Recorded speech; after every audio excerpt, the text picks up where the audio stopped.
up? Welcome back. It is Bones. And in this one, let's go ahead and take a look at some custom work that I have done. Now, I did want to come out with this video a little bit earlier, but I ordered a figure. It never came. I had to reorder a different one. But in the end, I did get it done. Now, this is rather interesting because while I was working on this, McFarlane did come out and show images of the new Batman Beyond figure. Now, this one is based a little bit more off of the Neo Gotham version of Batman Beyond. And while this is accurate to a version from the comics, I'm more of a fan of the old school original Terry McGinnis version of Batman Beyond. So, needless to say, that new Neo Gotham version didn't really blow me away. A lot of reuse in there. And funny enough, I was already working on my own, more traditionally styled Batman Beyond custom figure. Now, of course, we got the original release, which I have my favorite one up here, which is the closed mouth version. There was two different types. One was a Target exclusive with a Build-A-Figure wave, and the other one was a singular standard release. Wasn't perfect. There were some things that a lot of people didn't like. Even myself, I was never completely blown away by this Batman Beyond release. But that brings us to where we are now today, and that is me working on a more cleaner, more sleeker, classic styled McGinnis Batman Beyond. You can even say a definitive or ultimate version because I do have alternate heads, alternate hands, alternate batarangs, and I even changed out some of the effects that came with the original release. So let's go ahead and bring out my two versions of this custom Batman Beyond figure. Now, the reason being, I first did this one, which is more of a battle winged mode, and I also wanted a unmasked head to go along with my set. So that is why I had to wait a little bit longer. I had to rebuy the base figure to make the custom. And as you know, I'm not a big fan of tutorial videos. Can get kind of tedious, especially because when I start doing customs, I just start doing them and I really forget to, grab the camera and start recording. But I will break it down pretty easily of what I did. Now, to do this, I did go ahead and buy a Jim Gordon as Batman, along with another standard release of Batman Beyond. Now, these were between $15 each, so you're looking at around $30 to make this custom. You can look for them on the secondary market and sometimes pick them up pretty cheap. Now, there is a big benefit to doing this, and I'll show that to you later on. But let's go ahead and dive right in. Now, first thing is, I was never a big fan of those big ball joints that came with the original release. Now, it's not the fact that they're ball joints. The whole thing was that they were too large and just really stuck out and were kind of an eyesore.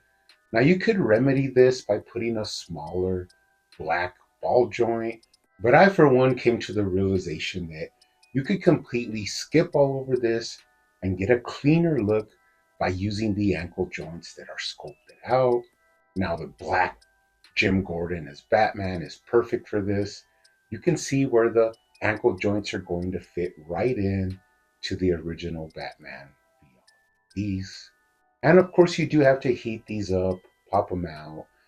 You can shave a little bit off of the little trim that is on the ankle joint because when you push it into the Batman Beyond legs, you will get a little bit of a divot there if you don't shave it down a little bit. No harm at all to the joints, but it just makes it look a little bit cleaner once you do that and get them separated, which is something I like to do when I'm, customizing a figure usually is I'll tear it all apart. That way you can work on each part individually. But nonetheless, once you heat it up and get the sculpted ankle joint in there, it does give you a cleaner, more aesthetic look to that whole lower leg. Now, this works out really well because you also want to use the forearms from the Jim Gordon as Batman because traditionally McGinnis wore a very clean suit, and the one that we received from McFarlane had a lot of buckles and straps, was more of a comic version of Batman Beyond. Although you still get the gauntlet blades, there was just added detail that, although has become something we expect from McFarlane, is for him to embellish and add details that aren't traditionally there. I was just never sold on it that much. I wanted a clean suit with not a lot of added details. So you are going to heat up the forearms as well and separate them. And surprisingly enough, they do switch out easily onto the Batman Beyond arms. Once you get it all together, you get a cleaner look, which is more traditional of the McGinnis suit. Now, of course, you are going to need to remove the gauntlet blades, and I wanted to find more of a, it's hard to say, kind of like a bone or like a wing blade, which would be more of how it looked in the cartoon and in some comic art. I just couldn't find the right ones. And I figured since we already had the blades on the removed forearms, we'll just go ahead and use those. Now, there's a big reason why I wanted to do this more cleaner look, and that is because on my original winged custom that I made, I added that little clip that goes into the wings. The reason I did this is because I still wanted it to be functional with the wings that McFarlane supplied to us. And that would mean that you'd want them still to be able to clip in. Now, looking back, I also wanted a clean suit without that extra protrusion. And that is what got me into buying a whole nother set of figures to make this custom. Plus, I wanted to add another detail that I don't really like from this original release, and that goes in with the wings, and that is that the wings come, of course, as a red color in the animated series and in the comics. Originally, they usually are black on the outside of the wings. Plus, when you remove the wings, that plug is really tight. It's really hard to get in and out of that hole that is left, that porthole on the back of the figure. So I also wanted to shave that down, just make it a little bit more easy to detach them or put them back in. Now, I would suggest that you spray the wings. I've found that if you try and paint it with a brush, for some reason, this plastic gets a lot of brush strokes in there. So I decided to go and just spray it. It just made it a lot cleaner without having to worry about extra brush strokes being visible. Let it dry, and then you do get that two-tone black on the outside and red on the inside. And that's a big difference between the new release from McFarlane, that Neo Gotham version. Its tint is a little bit more orange. You can tell that the wings are translucent, so you can kind of see through them a little bit. And they're a completely different shape and style from the original Batman Beyond. Now, that's another thing I wanted to get into, and that is that I'm more of a Batman Beyond fan, although I do know about and have watched a lot of the original Batman the Animated Series. For me, I've always watched a lot more of Batman Beyond than the animated series. I can pretty much tell you all the episodes and everything that happened throughout the series. While the original, the animated series, not so much. I do know a lot of the main episodes, but I just do not know it as well as I know the Batman Beyond series. So I'm just a bigger fan of Batman Beyond than the original Batman animated series, but I do enjoy both. I just lean a little bit more towards the McGinnis storyline. Now, there's a couple of awesome things about using the Jim Gordon as Batman parts to make your Batman Beyond custom, and that is that you can now use all of the hands that come with that Jim Gordon as Batman.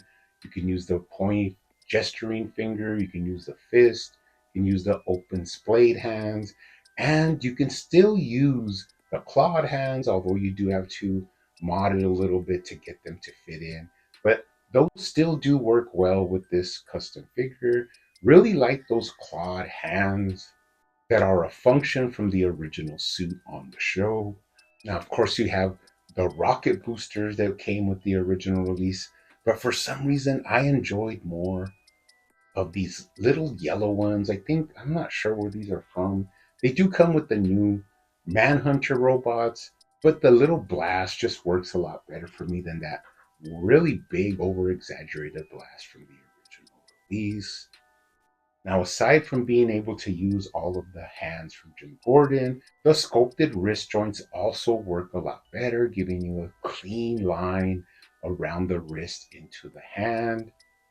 Honestly, giving you a very nice original Batman Beyond suit.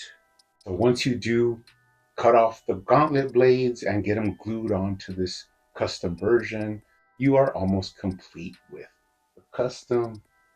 And that brings me into another thing I wanted to change, and that was that never really liked that big gaping porthole that was on the back of the Batman Beyond figure.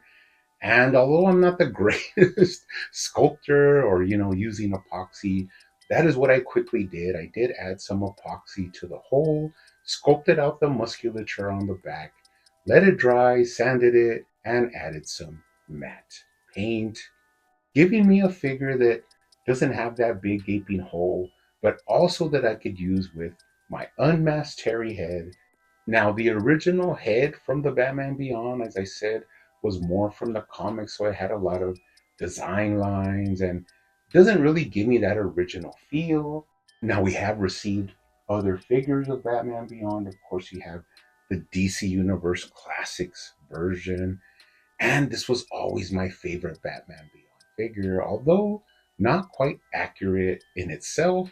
The reason being they put it on just a large male buck, while we know McGinnis is a more leaner, lankier character. Now you could take it as that this is the figure representing McGinnis from the epilogue episode of Justice League, where they show McGinnis full grown and in his prime as Batman Beyond. They also made an unmasked head, but that design was based more on the young McGinnis and not so much on the older Terry McGinnis. Later on from Mattel, we received another version, which is a little bit more accurate. It's a leaner body, a smaller body, has a big old head, and that's where I got the idea to use the head for my custom because I kind of knew it would fit. Although it's a larger 7-inch body, the head still fits really well and gives you that grimacing teeth look that Batman Beyond represented a lot of times in the show. Now, there's so much Batman Beyond art that I've seen, looking up on the interwebs. You see a lot of McGinnis, you see a lot of newer characters, you got Batwoman Beyond, and I'm really intrigued by a lot of the lore and the images that they come out with for Batman Beyond. Really something that DC should explore a lot more. Now, going back to the figure, you do have a full clean body now. The back is sculpted in. Although I do have the unmasked head, that this is Jason Todd from the original Red Hood release that I never thought looked a lot like Jason Todd, but I did switch out the hair to give it a more McGinnis haircut. And although I do have that head on this, clean body right now, it is very simple to switch out my masked head and put it on this body so you can mix and match doing figure photography or displaying or having any fun like that. It's very simple to switch them out, which is also an advantage. Now, he is holding the accessory from the DC Classics where he has his mask hanging from his hand. I have a couple of these because I did buy a lot of DC Universe Classics Batman's Beyond, so it was nothing to go ahead and add this accessory to my unmasked version of Terry McGinnis. Now, Batarangs wise, there's been a lot of different Batarangs coming out from Mattel, different sizes. You have the tiny ones, you have a little bit larger. And honestly, I was never a big fan of the one that looks more accurate that McFarlane released with the Joker bot. For some reason, I thought they were just too large. But recently, I have come to find out that they really fit perfectly with this figure. So this has become my go-to Batman Beyond Batarang to put with these custom figures. Now, I did want a blue version in the show. Probably in the comics, you do know that he has different types. I think he has a freeze one, he has an electrical one.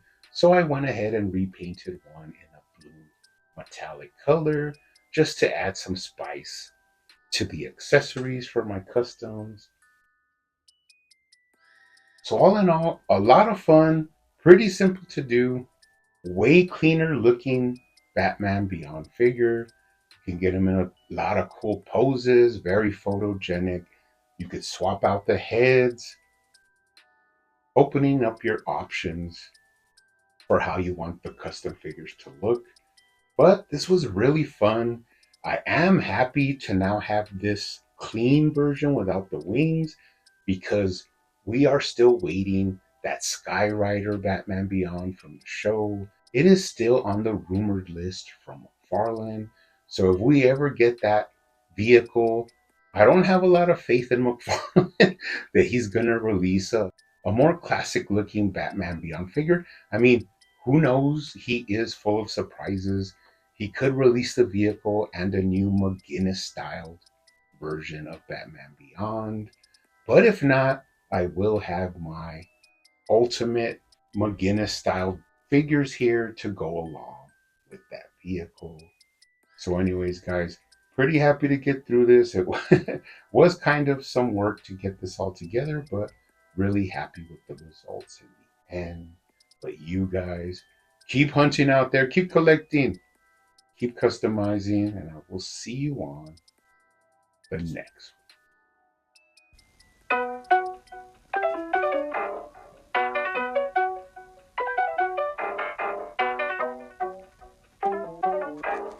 They used to call me Crazy Joe, but now they can call me Batman.